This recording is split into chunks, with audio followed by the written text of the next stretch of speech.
السلام علیکم ورحمة الله وبرکاته. محترم ورور پوښتنه کړې ده چې په تشهد په اتحیات کې ګوته پورته کول. محترمه د عبدالله بن زبیر راته نور د خپل پلار څخه روایت کوي چې رسول الله صلی الله علیه وسلم بارک چې به پر اتحیات کښېنستی، راسته لاس پې پر راسته ورانه کښېښوئ، چپه لاس پې پر چپه ورانه کښېښوئ او په سبابه ګوته باندې بې هغه اشاره وکوله.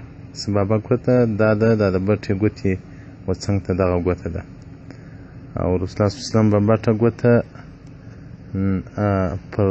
دا د منځ پر ګوته باندې کښېښوله، حلقه بې ځینې جوړه کړه، نو بیا ګوته پورته کړه. صحیح المسلم جلد اول صفحه 214 باب صفة الجلوس فی الصلاة. او دغه رنګه د وائل بن حجر هغه وایي ما د رسول الله صلی الله علیه وسلم منځه ته کتل، ده به دا ډول اشاره کوله. سنن ابو داود جلد اول صفحه 105 باب رفع الیدین. او دغه رنګه در المختار جلد اول صفحه 500 آداب الصلات کې نو پر لا باندې به پورته کوي، اشهد ان لا، پر الا الله باندې به کښته کوي، ځکه دلته نفي او اثبات دی.